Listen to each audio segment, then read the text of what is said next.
Acho que tem mais gente para entrar, mas aí, no caso, já demos 15 minutos aqui para o pessoal entrar, então não tem mais problema. Pessoal, boa tarde. Se você tiver algum problema no áudio ou no vídeo, só avisar no chat, tá? Que a gente dá um jeito. Queria agradecer a presença de todo mundo aqui. A gente vai iniciar agora a segunda parte do nosso mini curso de oralitura. Eu sou o Iago, esse aqui é o Paulo.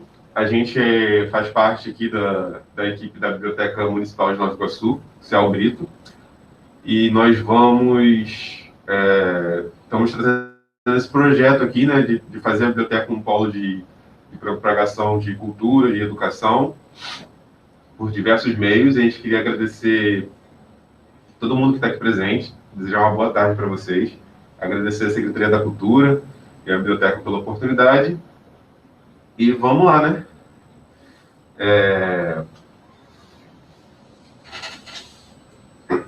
Estou vendo aqui que tem gente nova, que não veio no primeiro curso. Mas a gente vai fazer uma recapitulação, tá? Do que a gente falou no primeiro curso. Uma recapitulação bem rapidinha. A gente vai fazer só um apanhado do que a gente falou antes, para situar algumas pessoas novas que entraram, e voltar esse mini curso aqui, essa segunda parte, a gente vai estar voltando ela para a Baixada Fluminense, que era a nossa intenção, né? Na primeira parte a gente falou de um panorama geral, nacional, inclusive internacional, que a gente citou aqui um pouco sobre a Casa da Itália e tal, de como a música até Bella Ciao ela se insere na questão da oralidade de algumas comunidades italianas, e o que ela representa, né? A monumentalização da oralidade, dessa resistência. E vimos exemplos, né? Métodos, histórias, vimos como se insere na literatura, vimos de como o que foi incluído e o que foi excluído como cânone, como identidade nacional. E agora a gente vai voltar essa segunda parte para a Baixada Fluminense, mais especificamente para Nova Iguaçu. Então, vamos lá, né, gente? Novamente, se tiver algum problema de áudio, de vídeo, só falar aí no chat que a gente dá um jeito, tá? Já nos apresentamos. Quer falar uma coisa, Paulo?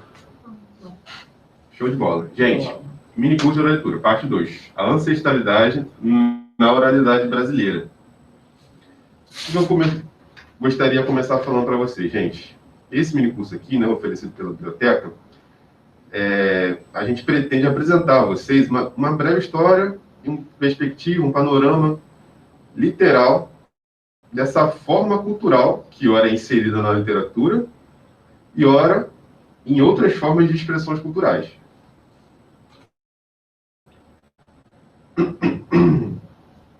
Bom, eu vou dar aqui antes um panorama geral, né? Como eu estava falando que eu ia falar. Como tem gente nova que entrou, eu vou dar só uma pincelada no que a gente falou antes, né? Que no curso anterior, na primeira parte, a gente falou que a história oral é uma metodologia que permite a constituição de fontes históricas, que o uso da história oral possibilita o acesso de histórias dentro da história, visto que as narrativas coletadas, né, são sempre divisões e diversões subjetivas da realidade, ou seja, são representações da realidade introjetadas no sujeito e no meio que ele está inserido. Justamente por isso, né, a gente usa a história oral e ela pode oferecer ao pesquisador a possibilidade de ampliar os horizontes de sua pesquisa. E o termo, né, oralitura, ele converge com essa história oral, né, dessa forma, né? Ele nos remete a um repertório de formas e procedimentos culturais de tradições linguísticas, mais especificamente ao que sua performance indica a presença de um traço cultural estilístico, mnemônico, significante e constitutivo, inscrito na grafia do corpo em movimento na velocidade. O que eu quero dizer com isso aqui, gente, é que todas as formas de representações sociais, elas são expressões culturais. a oralitura, ela não se distingue, ela não é diferente, né? Ela é uma forma de expressão cultural que foi utilizada no Brasil durante muito tempo e que não foi inserida por uma questão de escolha, né? De não ser aquilo que era o considerado válido cientificamente para a história e nem válido para se identificar como uma literatura nacional.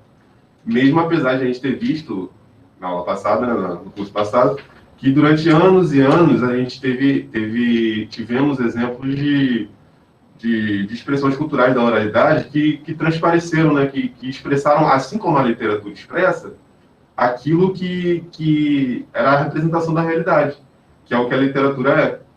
É uma forma de apanhar a realidade e contar de alguma forma, né? A literatura, no texto, faz assim, ou faz assim com o texto, com uma forma do livro, porque nossa relação, ocidentalmente, com objetos de leitura, até porque, digo ocidentalmente porque foi mais enraizado assim, né? Mas tivemos outras culturas orientais que também tiveram esse contato, mas não deixaram a oralidade de lado, né?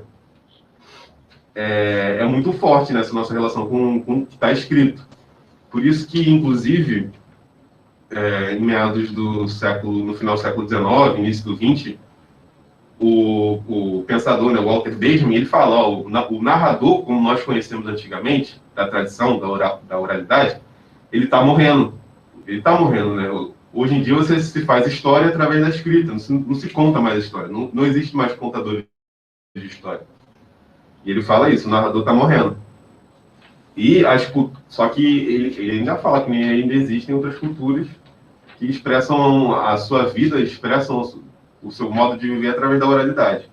E a gente vai encontrar isso em diversas pessoas, inclusive aqui na Baixada Fluminense, né, que são expoentes, são narradores, né. As religiosidades afro, inclusive, são pontos, são locais onde se expressam esse tipo de cultura. Os terreiros, ou seja, os terreiros são locais onde são expoentes dessa cultura, né? O batuque, o cântico, a roda, o falar, ele está contando uma história, está contando perpetuando uma visão da realidade em que os dilemas morais eles são postos. Os dilemas morais humanos, né? São ensinados, são perpassados. Há uma ligação ali com o seu ancestral, com contar sobre a diáspora, contar sobre a resistência, contar sobre sua cultura, seu enraizamento. Dentro desses espaços sacros, nesses espaços espirituais, isso é realizado, né? Só que por conta de processos de desumanização dessas culturas e dessas pessoas, não foi considerado, através da história do Brasil, como algo de identidade, como algo que se possa ter como nacional. Não foi tido como uma identidade brasileira, entendeu? Então, a gente acabou que foi excluindo.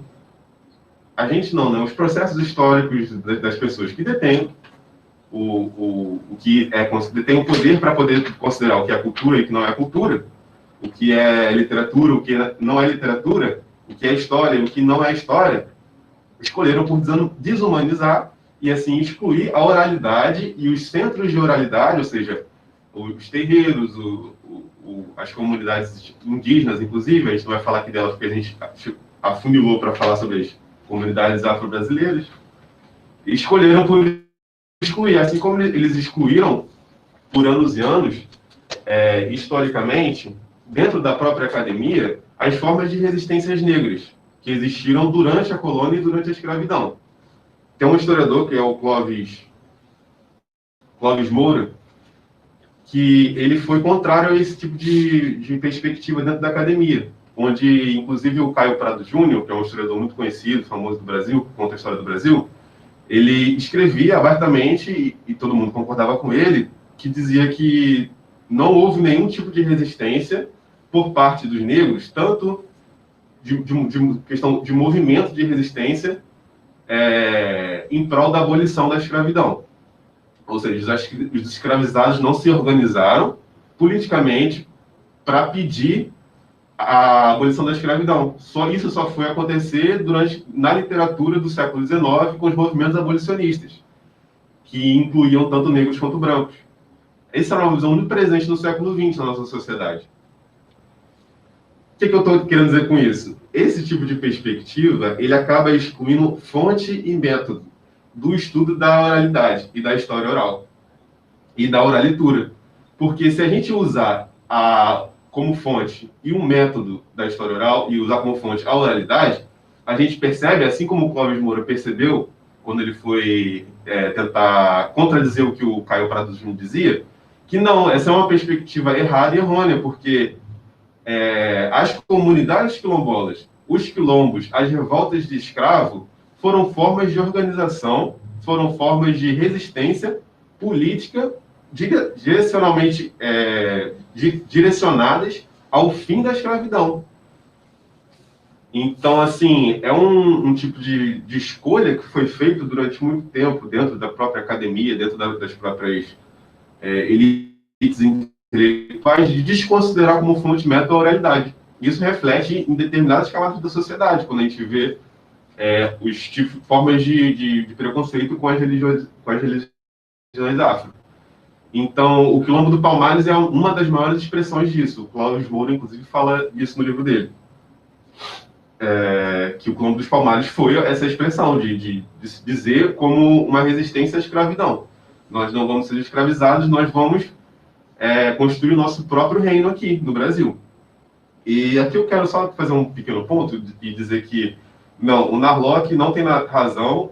No Quilombo dos Palmares, a gente não tem nenhuma evidência histórica concreta, inclusive nem anedótica, de que os quilombolas e os Zumbi dos Palmares, o Gangazumba e a Caltune, né, que foram um dos dirigentes do Quilombo, concordavam com a escravidão e estiveram escravos dentro do Quilombo. Não existe nenhuma evidência histórica disso.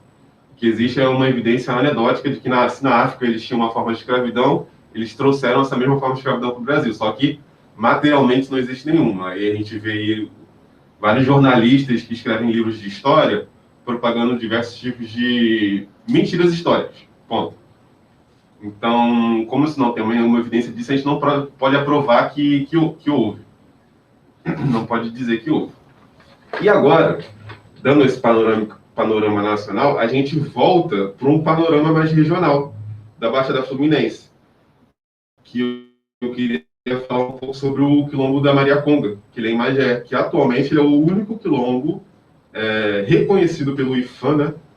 Pelo IFAM como se fosse como um quilombo mesmo de verdade.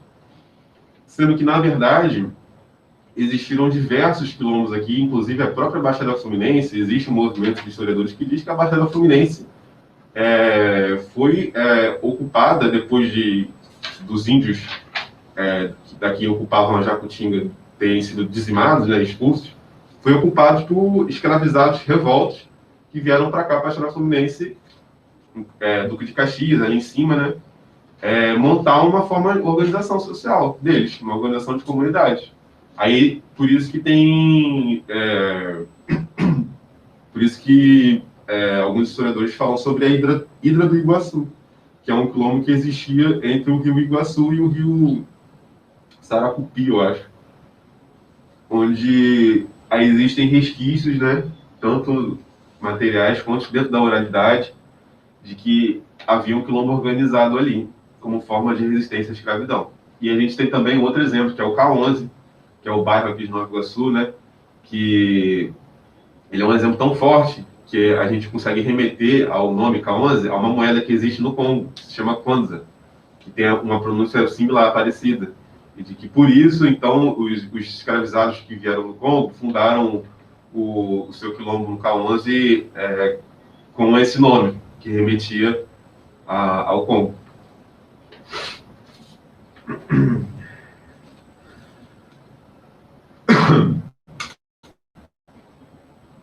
Aí, gente, agora eu quero apresentar um negócio para vocês. Vamos falar um pouco mais sobre a oralidade.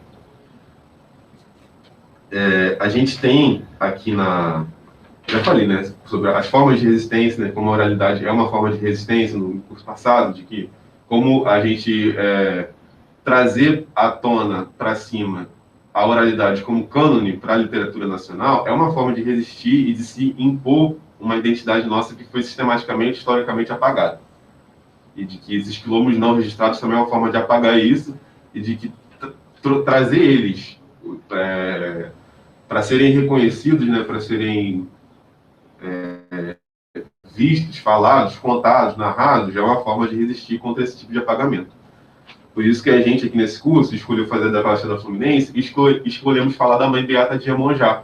Que a Mãe Beata de Iemonjá, eu vou ler só um trecho do que a Dilma de Mello escreveu no prefácio do livro dela, que ela escreveu os prefácios de histórias que a minha avó contava, né? Ela lembra das saudações dos griots. Griot eram os narradores na África Antiga. Eles detinham a responsabilidade social de narrar a história. Que a sombra de um baobá começava a sua narração da seguinte maneira: não é de minha boca, e da boca de A, que o deu a B, que o deu a C, que o deu a D, que o deu a E, que o deu a F, que o deu a mim, que o meu esteja melhor na minha boca que a dos meus ancestrais. É da boca de A, da B, do C, que deu a mim. Então, assim, retornar à oralidade e estudar a oralidade, usá-la como fonte, como método, mas também usá-la como literatura, é uma forma de expressar o que o próprio Clóvis Moura falava, o Abdias do Nascimento, na verdade, falava no livro dele, que é o Sankofa. Eu vou falar um pouco mais na frente. Assim, né, a palavra falada aponta, né, para uma África marcada pela transmissão oral do conhecimento, que chega até os tempos de hoje graças às marcas deixadas em séculos de diáspora negras nas Américas. As histórias narradas por Mãe Beata constituem um dos elos da corrente que liga duas extremidades do Atlântico. É isso que a gente chama de oralitura. É entendida como rasura da linguagem, alteração significante, constitutiva da alteridade dos sujeitos, das culturas e das suas representações simbólicas. Ou seja, a oralitura, né, como uma manifestação cultural, ela se insere nos corpos da literatura. Não para substituir conteúdo em voga, mas sim para funcionar como suplemento e evidenciar as escritas apagadas. Ela existe enquanto performance que irá trazer à baila mitos e saberes constituintes do arcabouço cultural de um determinado coletivo. A ancestralidade, então, ocupa um lugar central nessa comunidade. Tudo na mitologia iorubá é um retorno do passado. Uma forte e presente alusão aqui aos mitos gregos, que eram parte da religião da Grécia, mas também eram mitos que se serviam como ensinamentos de dilemas morais e éticos humanos para se agir no presente, de algo que aconteceu no passado, mas que dentro daquela comunidade ia se repetir no presente e no futuro de forma cíclica. E isso a gente vê na oralitura. Isso faz presente até hoje. Né? Isso faz presente até hoje.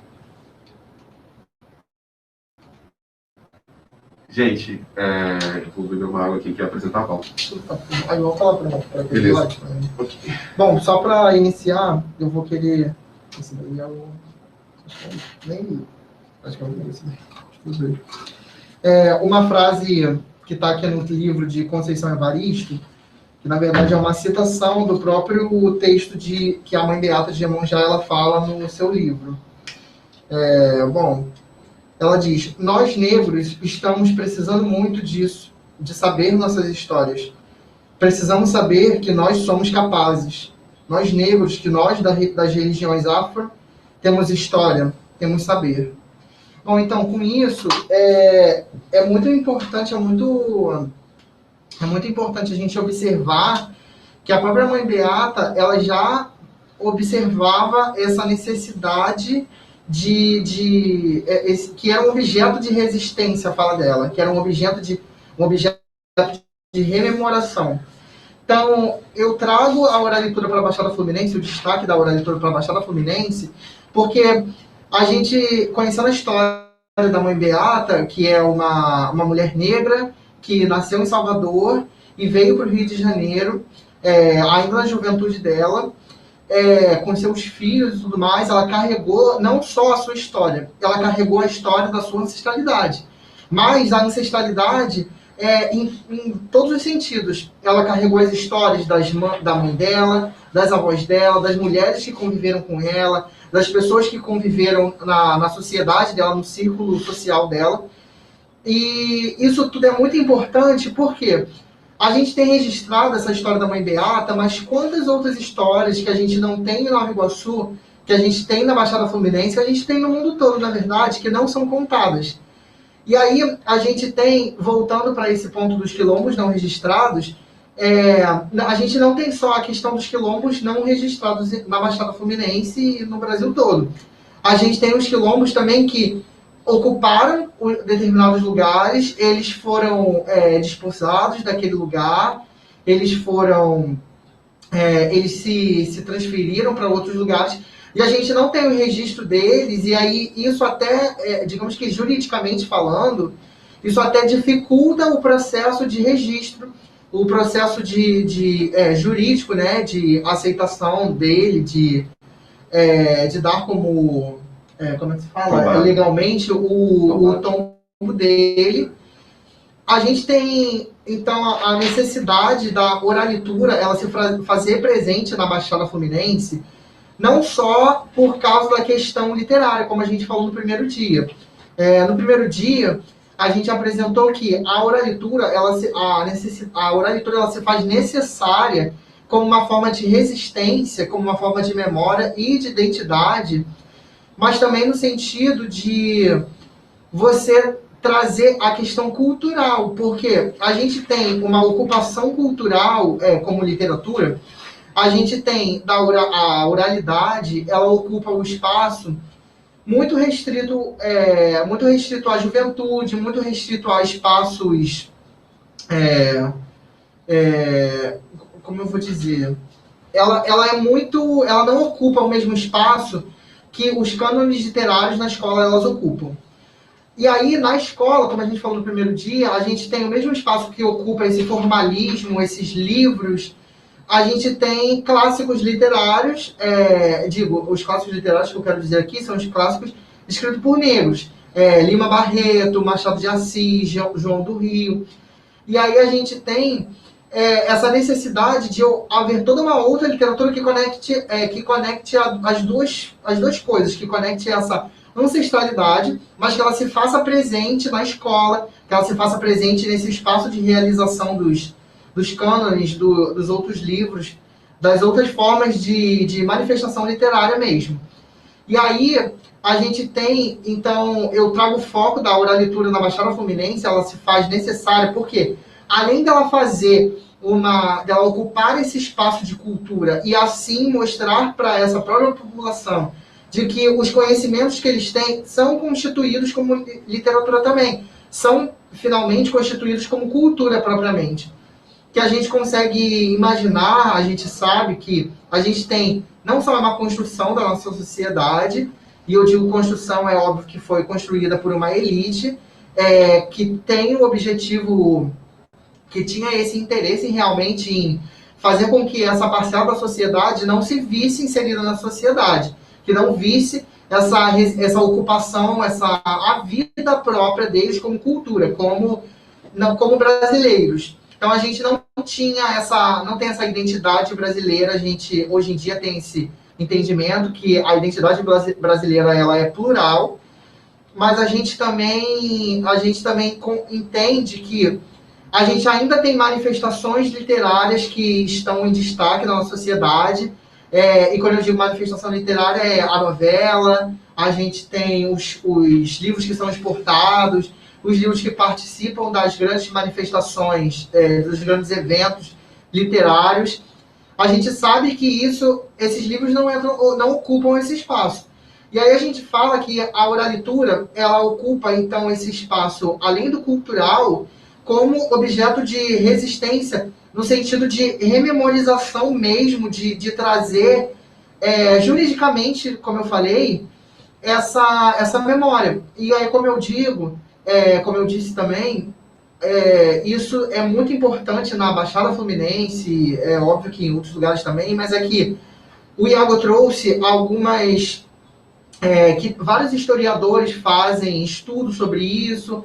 A gente tem também sociólogos e pessoas da área de literatura também que fazem um estudo sobre a história de Nova Iguaçu. Mas a história de Nova Iguaçu como o espaço que foi ocupado por diversos povos, que continua sendo ocupado e que mesmo assim a gente não identifica eles, mas identifica no caso do registro mesmo. E aí a oralitura, ela pode ser uma manifestação, ela pode ser dada também, ajudar a essa forma de registrar, essa forma de comprovar que existem esses espaços. E aí a gente tem o ponto de que a Mãe Beata, ela é a única pessoa da Baixada Fluminense que tem um registro de oralitura, e o registro dela é extremamente importante porque o livro dela já foi exportado para vários países, ele já foi traduzido também. E além, obviamente, por causa da história da própria Mãe Beata, ela já participou de manifestação internacional. Quando a gente teve o Rio 92, ela foi uma grande expoente dos povos afro-brasileiros e dos quilombos que ocupam a Baixada Fluminense e que, mesmo não registrado, ela fez eles se fazerem presente. Ela fez a voz deles se fazerem presente, não no Rio 92, como a gente conhece, o movimento que teve restrito o Rio de Janeiro, com uma elite, obviamente internacional, que ocupou aquele espaço e fez certas discussões, mas ela trouxe o foco internacional para esses lugares. Então é possível encontrar a voz da Mãe Beata, ela é ecoado em vários lugares do mundo. E aí a oralitura, então, a Mãe Beata, quando ela fez os registros dos contos dela e dos contos da ancestralidade que ela traz, ela compõe isso no livro, ela registra isso na oralitura. Isso tem um impacto muito grande, porque não só reforça a rememorização da própria ancestralidade que Mãe Beata traz, mas também do processo de ocupação que ela traz. E eu digo isso como, em termos linguísticos, a gente pode dizer, em estudos literários, a gente pode dizer que é possível fazer um estudo sobre isso, até o nosso próprio livro que a gente compôs nos nossos estudos aqui para o curso, a gente pode dizer que a gente consegue fazer uma análise de contos africanos que a Mãe Beata conta. Só que, obviamente, a gente tem a marca que a oralitura traz, que é ele é adaptado, ele adota determinadas formas linguísticas, formas de composição que são próprias de alguns povos, que são próprias de alguma localização geográfica por causa desses povos que lá viveram ou vivem. Então, o que eu digo é que com uma oralitura da Mãe Beata, e que a gente espera que tenha em outros lugares também, que isso desenvolva o estudo em outros lugares, e que se faça a composição da oralitura, a gente consegue, então, fazer uma análise e, finalmente, trazer isso para a história, e trazer isso também para outros campos científicos, com uma análise de qual foram os lugares que essa história percorreu. E aí a gente consegue, então, chegar quais foram os quilombos que já houveram na Baixada Fluminense, que eles não mais existem. A gente consegue imaginar, a gente consegue ver, por meio de análise linguística, quais são os lugares que a ancestralidade que a Mãe Beata trouxe, eles não ocuparam, eles foram transpassados. E aí a gente, obviamente, além de remeter à própria África, a gente consegue ver no Brasil aonde essas histórias elas se transitaram e mais restrito aos povos, finalmente, à sociedade, porque todo o texto é realizado por um povo, por uma pessoa, a gente consegue então observar por onde existem ou existiram quilombos, onde existiram povos nativos brasileiros, e assim eu acho que é muito importante a gente trazer a oralitura, ela precisa se fazer presente na Baixada Fluminense especialmente, porque a gente tem, como já foi dito aqui, a gente tem estudos de outros campos científicos que a gente não consegue fazer o registro deles, eles não são aceitos, Só que a gente tem essas pessoas que ainda vivem na Baixada Fluminense, ou vivem em outros lugares do Brasil também, que traz consigo, na sua própria oralidade, elas trazem consigo essa rememorização. E, bom, como eu disse, isso é um objeto muito grande de identidade, de trazer essa identidade, porque, como eu falei, além de trazer essa questão cultural, de mostrar que isso é cultura também, isso é uma expressão literária também, uma manifestação, isso compõe uma identidade dentro da pluralidade brasileira que às vezes você não se encontra. Você não se encontra, eu não sou carioca, eu não sou paulista, porque a minha família é miscigenada e tudo mais. E se encontrando dentro dessa pluralidade de identidade brasileira, que a oralitura ela é um objeto de resistência, de memória e de identidade. Show. Essa é a minha palavra. Show de bola. Aqui, né? Eu queria só falar um pouco em cima do que o Paulo falou, né? Um pouco do que a gente viu sobre história, né? Que muita gente fala que Nova Iguaçu, no sentido da Baixada, a gente não tem história, não consegue encontrar sobre história. Olha, tem muito livro de história sobre Nova Iguaçu, muito livro de história sobre os Caxias, sobre Mesquita, sobre Queimado, Japerique, enfim, a cidade que for, né? Só que esses livros de história, eles vão contar a perspectiva de quem? Vão contar a perspectiva de Comendador Soares. Comendador Soares era um dono de escravos, era um genocida que tinha fazenda. Provavelmente escravizava um monte de gente que era parente. Assim. E aí a pessoa me pergunta, então como é que eu vou... Onde eu conheço a história de Nova Iguaçu? Como é que eu posso... Cara, pergunta pra sua avó. Chega e fala pra ela, vó, como é que você veio aqui? Como é que você veio parar aqui no Rio? Aqui na Baixada? Ela vai te contar uma história. Iago, mas ela tá com a perspectiva dela. E o livro de história não é a perspectiva do historiador? Entende? E às vezes a perspectiva do historiador, ela pode ser a mais científica que for, que ela vai estar enviesada, porque não existe neutralidade. Então, assim, não querendo aqui criticando a história, né? Claro, eu sou o homem da história. Mas a gente entende sim que tem um viés, tem uma perspectiva, tem escolha, se tem escolha, tem uma moral, se tem uma moral ali, tem algo por detrás, ou por de cima, ou por do lado, né? Que tá dizendo para onde é que ele quer ir. Então, assim, um livro de história de Nova Iguaçu que não conte sobre os escravos de Nova Iguaçu, sobre os quilombos de Nova Iguaçu, sobre a formação étnica, cultural de Nova Iguaçu, não é um dos livros de história mais completos, porque a maioria da população da Baixada Fluminense é negra. Então, nós somos todos, em certa medida, descendentes de pessoas escravizadas. Então, assim, não tem como excluir esse tipo de coisa. E como isso não está em texto, a gente vê assim, poxa, se ninguém vai escrever em texto, alguém tem que escrever em texto. Olha, não necessariamente, pode sim escrever em texto, mas a gente tem centros de transmissão desse conhecimento, dessa história, através de formas orais.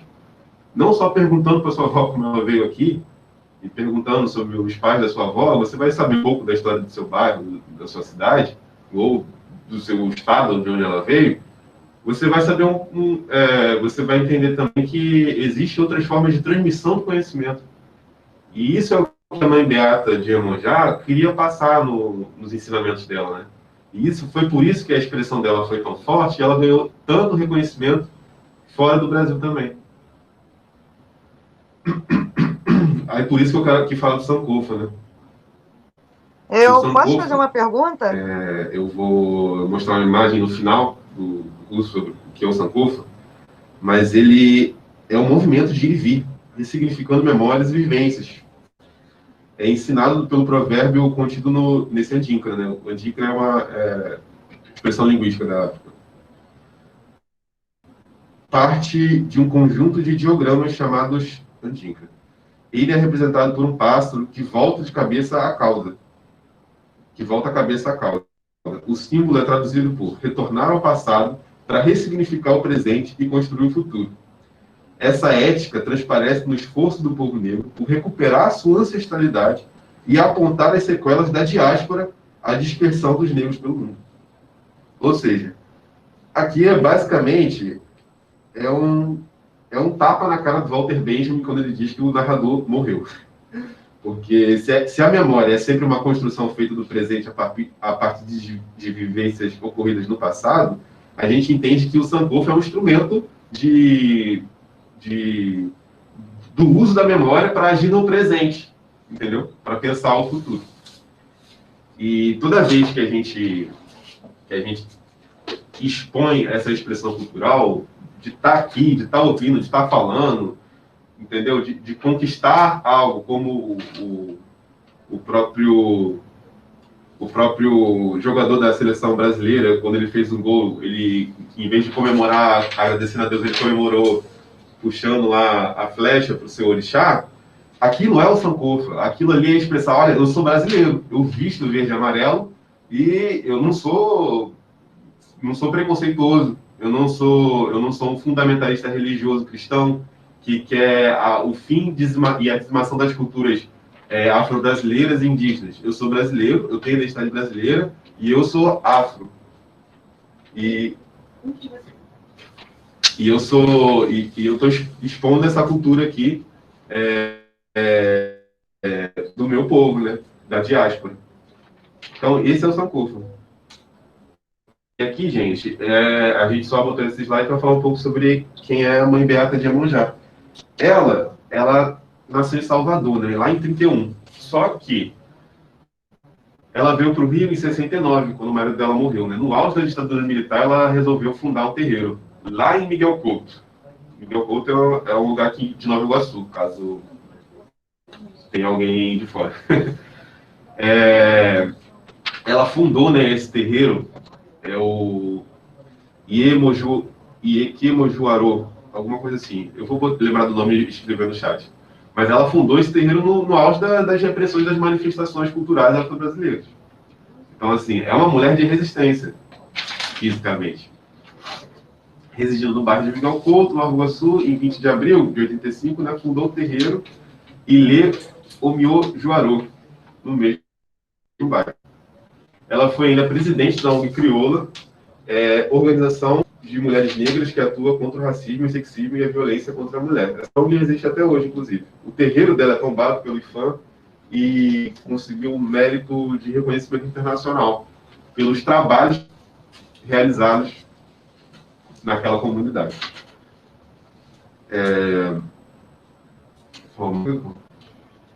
Só quando chegar na parte de pergunta, eu acrescento. Tá, a gente já vai abrir para pergunta, gente. Eu só vou ir para o último slide aqui agora. Não, só para não encerramento. Beleza. Memória coletiva e oralidade, né? Na obra de Mãe Beata, a memória e a tradição mítica resguardam e revelam os primeiros heróis dos povos de origem africana. A transformação de homens em deuses, os sonhos, o amor, o ódio, o nascimento das árvores, das águas, dos montes e, por fim, a gênese do universo dos valores eminentes a toda e qualquer sociedade. Gente, o que isso quer dizer? Quer dizer o seguinte, construções de identidade são coisas muito poderosas. A gente pode retomar ao exemplo de que a construção mítica de um ideal de identidade, nação e de, entre aspas, raça, fez o que fez na Alemanha nazista, de que eles se remetiam como se fossem vikings nórdicos, descendentes dos deuses e tudo mais. E por isso, entendeu? Eles eram superiores. Isso também ocorre em alguns determinados lugares do sul dos Estados Unidos, onde eles se reconhecem como descendentes de povos nórdicos e tudo mais. E tem toda aquela representação, não só semiótica, mas linguística, toda a representação cultural, de televisão, de teatro, de filme, da superioridade daquele povo. Então, isso acaba influenciando eles a agir como agem, de uma maneira, assim, preconceituosa. Então, quando a gente diz assim, a gente tem que retornar e trazer também os nossos mitos, não é questão de sobrepor um ao outro, né? Mas dizer, poxa, nós também temos a nossa identidade e que não é excludente, ela não é preconceituosa, ela não fere ninguém. Ela foi ferida, e a cicatriz, inclusive, ainda está aberta. A gente vê as mazelas da diáspora, da escravidão até hoje, na nossa sociedade brasileira, com a desigualdade das pessoas mais negras, que são mais atingidas, e que ela existe e resiste ainda assim. Então, retornar a esses mitos, retornar aos heróis do povo de origem africana, né, é uma forma de se entender e de se incluir dentro desse meio e dizer, olha, eu não estou aqui sozinho, né? Antes de mim vieram outros e depois de mim continuarão indo mais. Então, essa literatura é o espelho que vemos nossa imagem sociocultural transfigurada. Ou seja, como a Cascudo fala isso no livro dele, que a gente vai deixar na bibliografia, o folclore, né, é uma pesquisa de psicologia dos povos, das suas ideias e dos seus sentimentos comuns, do seu inconsciente, feito e refeito secularmente, e que constitui a fonte viva de onde saem os gênios e as individualidades. A gente, o ser humano, é necessariamente um animal social. A gente não tem como viver, tem, né, mas é difícil viver fora da sociedade. Dentro dessa sociedade, a gente expressa formas culturais ali, né? A gente, subjetivamente, expressa nossas formas culturais, né? Então, assim, foi escolhido durante muito tempo o que deveria ser, o que não é, o que é e o que não é. Formas culturais válidas e não. Nesse contexto, compreende-se por tradição a transmissão de um conhecimento, através da ação de divulgar a cultura popular ágrafa, mantida na memória. O que a gente está tentando trazer aqui nesse curso, pessoal, é da importância da cultura popular ágrafa, da importância da oralidade. Todo mundo aqui, se chegar e perguntar para a avó ou avô de vocês, ao avô ou avó, eles com certeza vão ter uma contribuição, vocês não têm ideia do tamanho da contribuição que eles têm para poder contar para vocês a história deles. A história deles é a sua história, né? É a história dos pais deles, de vocês, dos seus netos. E está contada ali de como eles chegaram, como eles cultivaram a terra, como eles subiram, ergueram as casas deles. Muitas das vezes, inclusive, as mulheres marcam o tempo através do nascimento do filho. Isso foi antes do meu filho nascer, isso foi antes do meu terceiro filho nascer, isso, o nascer lá do filho tem uma importância, tem algo de ponto no tempo, porque ela sabe que aquilo ali vai continuar, de alguma forma ou de outra, entendeu? E continua. E é por isso que eu queria trazer aqui o pássaro Sankofa, né? Que eu disse para vocês no curso passado que esse pássaro está na casa de vocês e vocês nem percebem. Esse segundo símbolo aí é uma outra representação desse pássaro que, se você olhar na janela de vocês, com certeza vocês vão ter uma janela de ferro, uma porta de ferro, esse símbolo, que é nada mais, nada menos, gente, do que um símbolo criado por negros escravizados no Brasil quando eles trabalhavam em metalurgia, para construir portas, alçapões, cadeados, portões, trancas, quando eles eram escravizados a construir esses objetos de ferro, eles faziam aquilo e deixavam a sua cultura naquilo que eles faziam, do que eles viviam no passado na África, eles representavam naquilo que eles manufaturamente criaram, uma forma de deixar como legado a cultura deles, mesmo quando eles eram escravizados. Então, assim, esse pássaro, né, é uma representação simbólica de tudo que a gente falou aqui nesse curso. Tudo que a gente foi feito, ele está representado nesse pássaro, o Sankofa, que apresenta os pés firmes no chão e a cabeça virada para trás, segurando um ovo com um bico. O ovo simboliza o passado, demonstrando que o pássaro voa para frente, para o futuro, sem esquecer do passado. Ganha o sentido de que, para construir um futuro melhor, é preciso conhecer o passado. O coração estilizado é utilizado algumas vezes no lugar da ave. Então, assim, a palavra Sankofa, na verdade, né, tem dois símbolos que representam, né, o pássaro místico e o coração estilizado. Simbolizam a volta para adquirir o conhecimento do passado, a sabedoria e a busca da herança cultural dos antepassados para construir um futuro melhor. Essa palavra, né, Sankofa, é proveniente da língua Tui, ou Ashanti, lá da África, sendo composta por dois termos, San, que é retornar, e Ko, que significa ir, e Fa, que quer dizer buscar, procurar. Pode ser traduzido como volte e pegue. Ela surgiu com o provérbio ganês, que se fala sou ir o Elefi, Naô, Sankofa, A Yankee. Eu treinei isso, viu?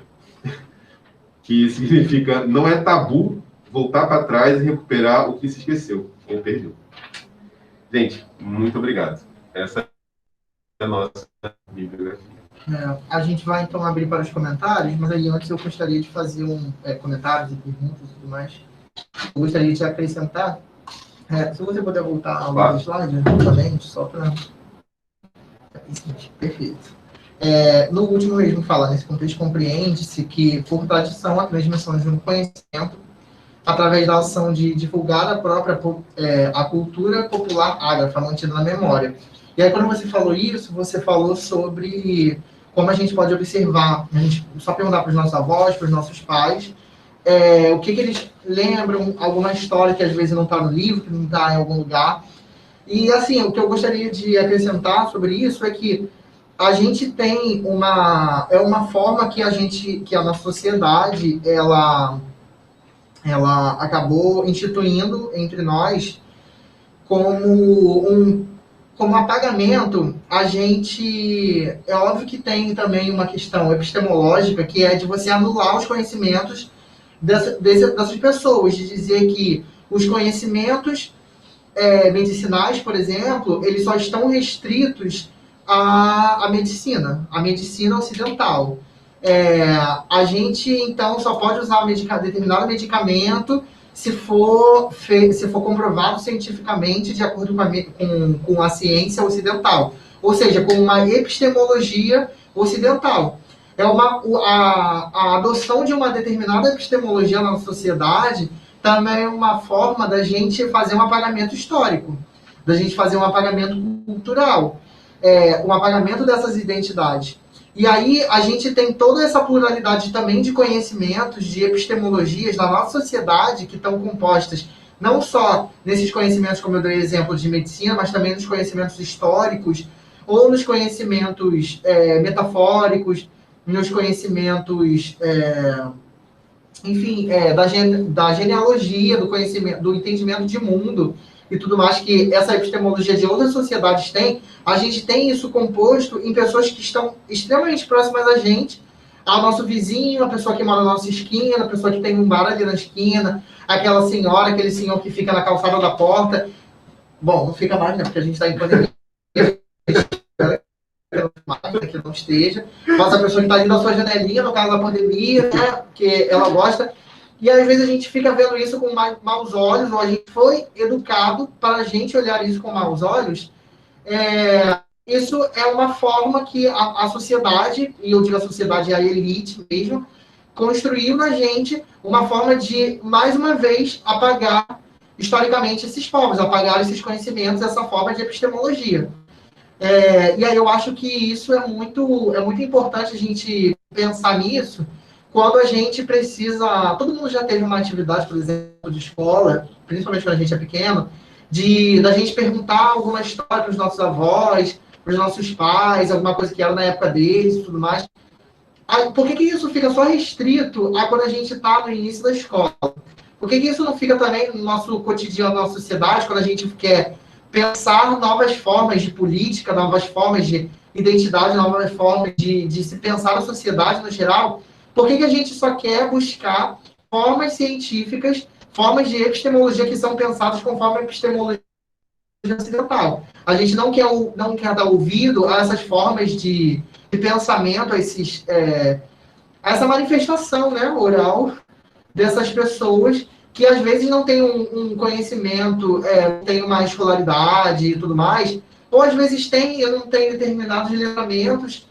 A gente sabe que elas podem ter conhecimento, a gente às vezes até abre espaço para elas, mas aí a gente costuma deixar elas de lado. A gente tem que observar muito elas, porque elas trazem arraigados nela, essa ancestralidade que a gente não consegue observar se a gente faz uma análise conforme a epistemologia que a gente tem adotado na nossa sociedade, que é uma epistemologia que reforça o apagamento histórico. O apagamento histórico que reforça a unidade de identidade brasileira, a unidade de outras identidades também, internacionais, eu digo, e universais. E, assim, essas pessoas, que, mais especificamente falando, pessoas que não têm determinados letramentos, o letramento, ele também é uma forma literalmente, né? É uma forma prescritiva de você adotar, de transmitir determinado conhecimento. E se a gente pensar que a gente está transmitindo determinado conhecimento, a gente está transmitindo uma determinada epistemologia. E aí, quando a gente fala em letramentos, em adoção de letramentos, a gente tem que pensar em quais letramentos a gente está transmitindo, de qual epistemologia a gente está trazendo esse letramento. E aí é por isso que é importante a gente trazer essas novas formas de manifestações literárias, dessas novas formas de manifestação oral. E com nova, eu só quero dizer, nova inserido na sociedade, porque elas já são ancestrais. Vale dizer, conhecimentos que a gente tem, que, por exemplo, a gente tem uma suposição da história mais antiga contada do homem, que é o vulcão, né? Bom, eu vou deixar com o Iago só para ele acrescentar, ele esqueceu disso, mas termina aqui a minha palavra, eu passo novamente para ele só para ele acrescentar. Só para eu acrescentar aqui, para dizer para vocês o poder da história oral, dentro da comunidade aborígene na Austrália, existem diversas formas de expressar a história deles, né? Eles expressam isso de forma oral, narrando, eles nunca escreveram nada. E é uma comunidade de uma das mais antigas do mundo, comunidades humanas, que eu digo, de assentamento humano. Eles não migraram durante mais de 5 mil anos, eles continuaram lá na Austrália, comunidade de um determinado grupo étnico aborígene. E eles têm uma tradição do conto deles, da explicação do mundo, de como o mundo foi criado. Dentro daquele conto, diz que assim, o vulcão Burrajadi, que é o nome do vulcão, ele acabou entrando em erupção porque foi um deus que saiu dele e acabou criando o mundo. E dali surgiu uma planície. Essa tradição oral existe. É um conto da religião deles. Os arqueólogos da Austrália, alguns pesquisadores paleontólogos, foram lá investigar tal, esse vulcão. Na verdade, que ninguém sabia que era um vulcão, foram investigar essa planície e descobriram que ele é um vulcão antigamente. E que, há 5 mil anos atrás, ele tinha entrado em erupção. Ou seja, há indício de que essa seja a história mais antiga do mundo contada. Ou seja, a fofoca mais antiga do mundo está lá na Austrália, que os caras contaram há 5 mil anos atrás sobre a erupção de um vulcão e de como ela criou o mundo. E os arqueólogos encontraram indícios em pedras, rochas, de que houve uma erupção naquele vulcão e ele se transformou numa planície. Então, só para a gente poder demonstrar o poder e a força da história oral e da oralidade. Só para acrescentar rapidamente, novamente, né, sobre isso aqui, isso é mais uma prova de que a gente espera que uma outra epistemologia, a científica, de acordo com a ciência arqueológica, comprove uma história que já está lá. E às vezes a gente fica achando que não tem uma prova e tudo mais, e que é só história e tudo mais. E aí está lá a comprovação de que possivelmente existiam humanos já naquela região e tudo mais, quando o vulcão entrou em erupção. E aí, datando, de acordo com a arqueologia, enfim, eu não conheço o método e tudo mais, datação de carbono, isso, da região lá, e eles supõem que seja a história mais antiga, acho que 35 mil anos, que aconteceu esse vulcão. 5 mil anos, mas ainda assim, 5 mil anos esse vulcão, então, acredita-se que seja a história mais antiga do mundo de uma ação que é real que aconteceu, ou melhor dizendo, é o que a epistemologia ocidental acredita que seja a história mais antiga, porque o que a gente tem numa pluralidade de povos que têm conhecimentos e que às vezes a gente não tem, de acordo com essa epistemologia, com a história, e digo a história como método, como uma área científica ocidental também, dentro dessa epistemologia gigante. Bom, enfim, eu encerro a minha palavra novamente, aí a gente abre finalmente para os nossos convidados. Vamos passar só para a bibliografia, que eu deixei para o final ali para dizer que eu não estou mentindo. Para dizer, pô, esse cara está inventando isso aí. Não, gente, não estou inventando, não. É a última fonte ali, tá? Se vocês quiserem, eu posso passar para vocês. E é isso, pessoal. Eu queria agradecer a presença de todo mundo que está aqui, viu? Tem gente querendo falar, que eu fiquei sabendo, então... Pode abrir o microfone. Se quiser falar, pode abrir. Conseguem? Tem que pedir para a Mariana abrir, então. Consegue abrir o microfone, Mário? Se alguém tiver... Levanta a mão, gente. Alguém não está conseguindo, quer falar e não está conseguindo, pode colocar no texto, a gente vai procurar aqui. Alguma pergunta. Ou escreve no chat, fica à vontade. Levanta a mãozinha ali no... Tem uma opção aqui de levantar a mão. Eu acho que a menina queria perguntar isso aí. Acho que a menina que queria perguntar isso aí. Poxa vida. Viviane. Tá ali, ela colocou no chat, Viviane. Bem no comecinho. Tô com uma dúvida. Foi no começo mesmo, a gente não viu. Bom. Alguém gostaria de te perguntar alguma coisa, acrescentar? Acrescentar, a gente criticar, fazer uma intervenção. Fiquem à vontade. Alguma manifestação oral, enfim, manifestação literária. Gente, deixa eu só falar aqui, eu esqueci de falar. Botem o e-mail de vocês aí no chat, tá? Para eu mandar o certificado para vocês. Eu tô vendo gente nova aí, ó, Paloma, João, Dandara, tá aí. Bota o e-mail aí para eu mandar o certificado para vocês. Vocês participaram disso aqui. Beleza? Escrevam aí no chat aí alguma dúvida, questão. Vou dar um toque para beber uma água de novo.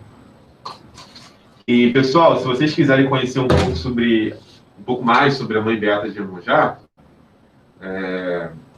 vocês podem vir aqui na Biblioteca Céu Brito, que a gente tem livros que falam sobre ela. A gente não tem, claro, livros dela, porque os livros dela são um pouco raros. Que, na verdade, não são praticamente escritos por ela. São formas de expressão oral dela que foram transcritas pela Leda Martins, agora não lembro o nome. Não, foi... Beatriz. Isso, Beatriz. Não, Beatriz é o nome dela. Enfim, a gente tem aqui conteúdo sobre a Mãe Beata, se vocês quiserem vir aqui ler.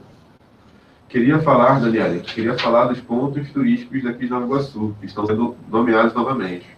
Como a Pedra do Quilombo. Pedra do Contento, que estudam possibilidade da Pedra do Quilombo. Verdade. Todos os pontos, não são pontos turísticos, mas nome de bairro, né? A gente tem o nome do bairro aqui que se chama Vereador Soares. A gente tem o bairro que se chama Miguel Couto, uma rua que se chama Nina Rodrigues. Nina Rodrigues, gente. A gente tem uma rua em Nova Iguaçu que se chama Nina Rodrigues. Uma rápida pesquisa a gente descobre eugenistas, né? E dizer aqui quem é Nina Rodrigues. Nina Rodrigues foi o Robert Spencer brasileiro. Robert Spencer foi o cara que desenvolveu o darwinismo social, de que aplicou o que o Darwin falava para a humanidade, dizendo que existem raças de humanos superiores e inferiores.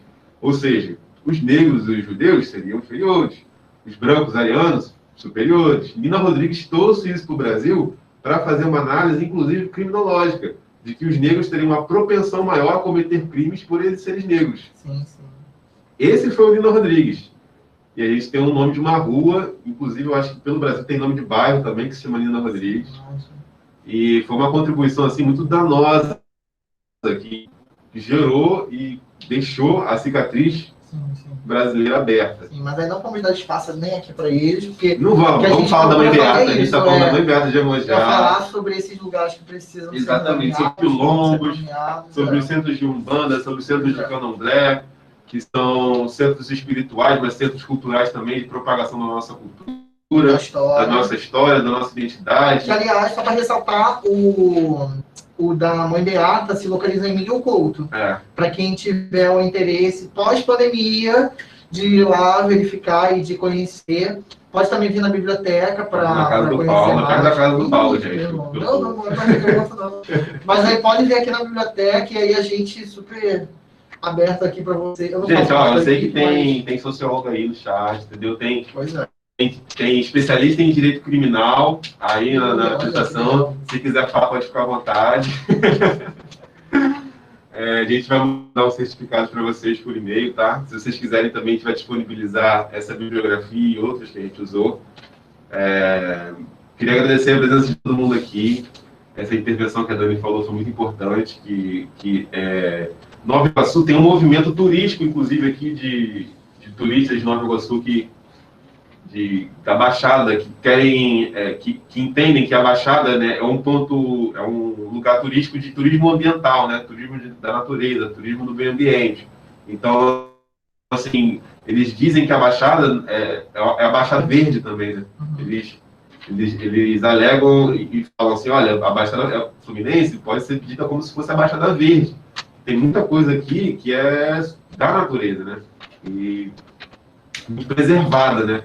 E que traz para a gente esse benefício de ser um ponto turístico, além dos outros pontos históricos de quilômetros que a gente tem aqui também. É importante pensar que não é só a Baixada, não tem que ser só pensada como a Baixada Verde, mas também como a Baixada Negra, a Baixada Indígena, porque se foi preservado, ainda mais com a sociedade, alguém preservou, né? É que alguém preservou e assim. Bom, no estado atual que a gente vive na nossa sociedade, a gente sabe quem preserva e quem destrói. Quem preserva e quem destrói. Muito importante isso. E, assim como o Iago, também quero agradecer a presença de todos e por suas intervenções e por seus acréscimos também. Foi realmente muito interessante também produzir, estudar esse assunto e poder compartilhar, especialmente esses conhecimentos que não são meus, mas conhecimentos que são anteriores a mim e que o que eu fiz foi basicamente fazer uma nota, um estudo sobre isso e eu agradeço a todos. Valeu, gente. Ela levantou a mão. Pode falar. Pode falar, à vontade. Já estava no fim, né? Não, eu fiquei pensando. Peraí, não consigo ouvir. Acho que tá dando para ouvir? Aumenta o controle. Peraí, desliga o nosso microfone, porque para a apresentação e desliga o nosso microfone. Só um segundo. Ok. Os técnicos.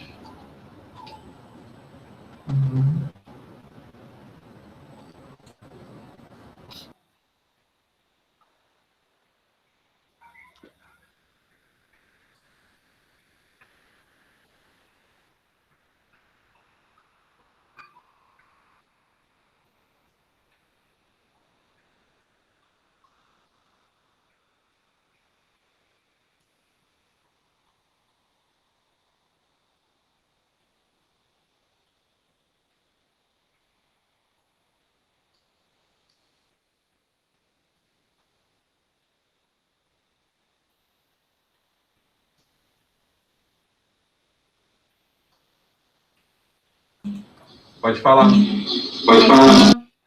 Não. Eu ia só fazer um comentário que essa questão da oralidade, ela é muito cara para todos os campos científicos, porque se a gente for parar para pensar, e as ciências sociais, a antropologia principalmente, tem uma grande contribuição nisso,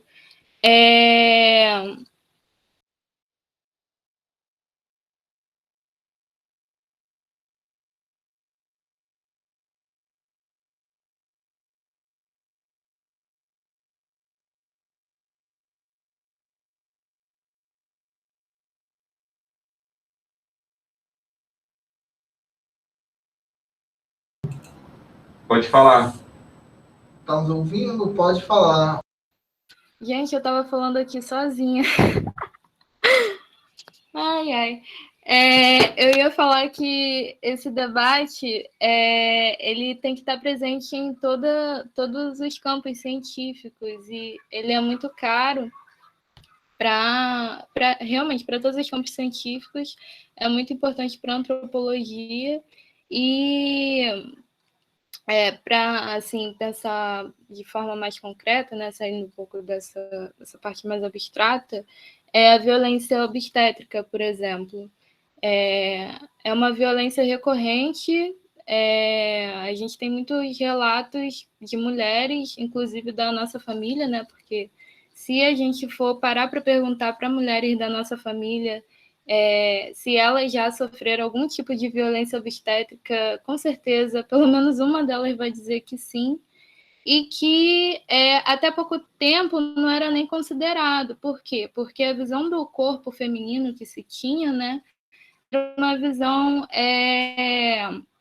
uma visão muito muito pautada por homens. Então, quando a gente começa a ter essa escuta também, esse espaço para ouvir outros, a gente engrandece em relação a conhecimento, porque se a gente for pensar, né, até essa parte do corpo humano, você ganha com a oralidade, você ganha ouvindo, porque, lógico, que o médico ele tem um conhecimento científico a respeito do corpo, mas nessa parte da fala,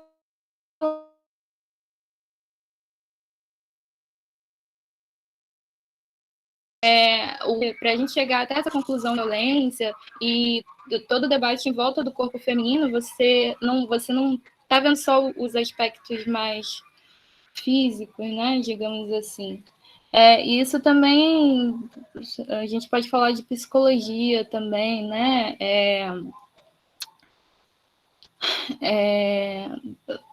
A gente ainda tem, né, uma ciência que vai muito mais pelo uma ciência que ela não conversa, ela não dialoga com outras áreas, né? Cada um, direito é direito, medicina é medicina, sociologia é sociologia, mas tudo tem uma certa convergência, né? E se a gente for pensar por esse lado, né, desenvolvimento da ciência, coisa e tal, quando a gente fala da loucura, isso tem um impacto muito grande. Para a saúde mental, isso tem um impacto muito grande. Então, a lobotomia, assim, a lobotomia e a violência também com pessoas com corpos, né, que eram considerados loucos, enfim, também era outra coisa recorrente e era algo pautado pela ciência, né? Não era uma abstração qualquer, né? Tinha um certo discurso, uma narrativa a respeito do louco, a respeito da área do cérebro, né? Que produziria a loucura, e não tinha tanta escuta do louco. Então, a gente vai vendo que a oralidade, né? Essa forma de escuta e essa forma de produzir ciência também é muito importante para a gente avançar enquanto sociedade. Ela não está só no campo das ciências sociais, né, das ciências humanas, mas em todo o campo científico mesmo. Enfim, não sei se eu me alonguei aqui, é só um comentário mesmo. Excelente.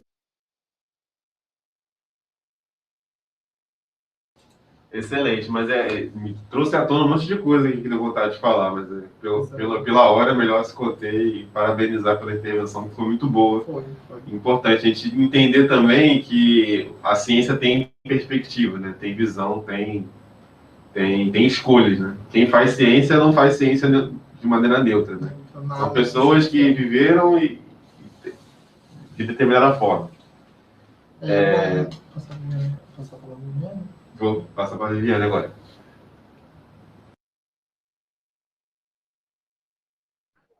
Boa tarde a todos. Vocês conseguem me escutar?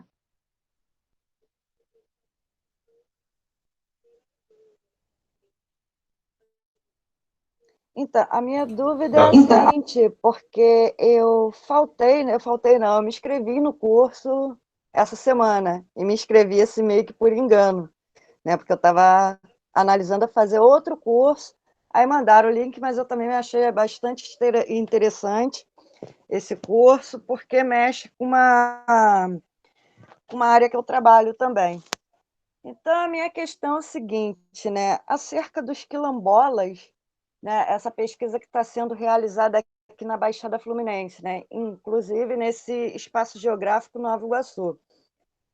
Tem a questão dos quilombolas, eu queria saber se vocês têm alguma informação sobre formação de aldeamento no século XVI e XVII, aqui nessa região, né, tanto na Baixada quanto em Nova Iguaçu, e se ainda existem vestígios de aldeamentos aqui.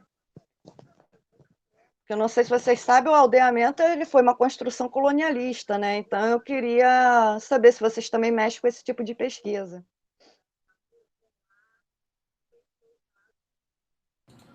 Beleza. Sobre a questão da fonte, do treinamento, a gente pesquisou, na verdade, fontes históricas a partir do século XVIII e XIX, de formação de quilombos aqui na Baixada Fluminense. Do século XVI, acredito que a gente não tenha, a gente tem apenas vestígios, a gente tem aqui fontes da nossa exposição que a gente teve sobre... qual é o nome da exposição? A Guabaguaçu, a ancestralidade no Rio Guabaguaçu, que foi como os povos indígenas vieram colonizar aqui a Baixada Fluminense, e como se foi esse contato, né? Os vestígios que foram deixados por eles, de urnas funerárias, a gente tem, inclusive, do século XVI, mas de questão colonial, de construções coloniais do século XVI, eu acho que tem pouca coisa sobre. Uma outra dúvida também. E nessa mesma exposição a gente tem uma informação. A Viviane falou alguma coisa. É porque a gente está com problemas técnicos, problema motor. Mas rapidamente, só para acrescentar. Não, finaliza que depois eu volto. Tá bom. Então, a gente tem, nessa própria exposição, a gente tem um registro de que é a primeira vez que Nova Iguaçu pensando como Baixada Fluminense, né? Porque Nova Iguaçu é onde, quer dizer, a Baixada Fluminense toda era uma cidade só, uma vila só, né? E aí a gente pensando nesse sentido, a gente tem a primeira vez que ela é apresentada como que eu vou dizer? Que a gente tem um registro histórico dela. Ela aparece, se eu não me engano, no século XVI. No livro, eu não vou me lembrar o nome do autor agora, ele não era um antropólogo, é óbvio, na época não tinha, mas ele fazia estudos relacionados com antropologia, de forma literária também, etnografia.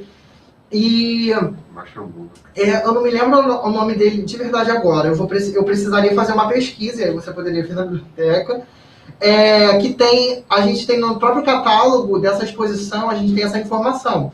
A primeira vez que a Baixada Fluminense, como Nova Iguaçu, na verdade, ela é citada, isso é no século XVI. Então, assim, a gente pode não ter estudos especificamente sobre o século XVI e o século XVII, sobre a Baixada, sobre a cidade de Nova Iguaçu.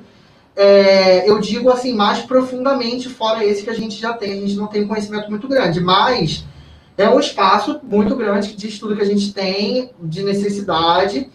E que, bom, a oralitura, né, seria uma forma, se a gente estudar de forma a oralidade e tudo mais, a gente também consegue encontrar, talvez, isso é a nossa posição, a gente consegue encontrar mais informações, fazer um estudo, uma análise sobre isso. Mas a pergunta dela foi restrita ao que a gente já tem pronto realmente, digo, que a gente conhece, que tenha pronto estudo sobre isso. No século XVI e no século XVII, a gente tem poucas informações. A gente tem alguns livros na biblioteca que têm essas informações e que tem bibliografias que remetem a esses estudos. São artigos, que são esses livros, esse livro do século XVI, esse autor que eu não vou me lembrar o nome agora. Enfim, aí, vindo na biblioteca, a gente pode pesquisar para você mais informações, caso seja do seu interesse. Tá, ok. Eu vou ver se amanhã eu dou uma passada aí, porque, assim, eu fiquei curiosa, né, principalmente até século XVIII e XIX também, porque o Rio de Janeiro todo ele era terra indígena, né, e aqui nessa região da Baixada Fluminense era habitado pelo que os portugueses chamaram dos coroados. Tá entendendo? Então, eu acho assim, um pouco estranho não ter esse tipo de estudo, até mesmo no século XVIII, porque a gente consegue encontrar fontes, inclusive no centro do Rio de Janeiro, né, que no caso não é em Nova Iguaçu, de indígenas trabalhando, entendeu? Mesclado com africanos, né, ou desculpe o termo, crioulo, né, ao ganho.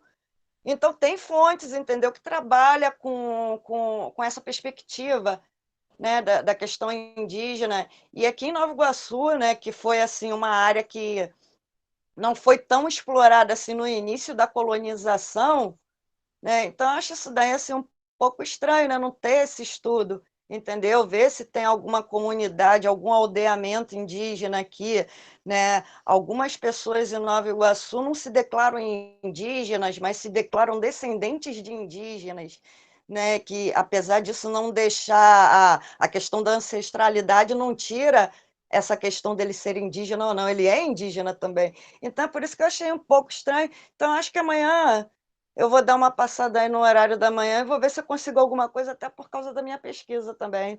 Era só essa dúvida que eu tinha. Muito obrigada aí, tá bom? De nada, a gente que agradece. Contribuição excelente. Pode vir sim, que a gente vai estar de portas abertas para fazer, para te ajudar. Eu vou mandar, inclusive, para o seu e-mail, Viviane, caso você tenha colocado no chat, a nossa bibliografia mais completa e algumas coisas para auxiliar no que você falou, que eu sei que Ah, tem aqui. maravilha. Eu vou Que a gente colocar o esqueceu meu de e-mail colocar aqui.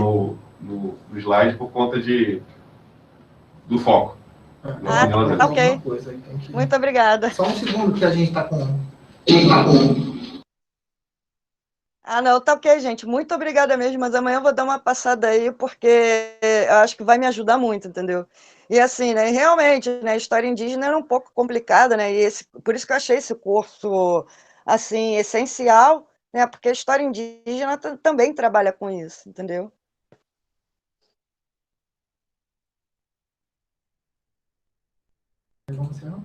Show, gente. Muito obrigado pela participação de todo mundo. Valeu mesmo. Obrigadão. A gente vai estar encerrando aqui agora o minicurso. A gente espera em breve fazer um outro minicurso com outro tema aqui para trazer para vocês. E divulguem, curta, compartilha, se inscreve aí. Segue a gente no Instagram. Segue a gente lá no Instagram, entendeu? E paz para todo mundo. Valeu, gente. Obrigado. Interromper a gravação.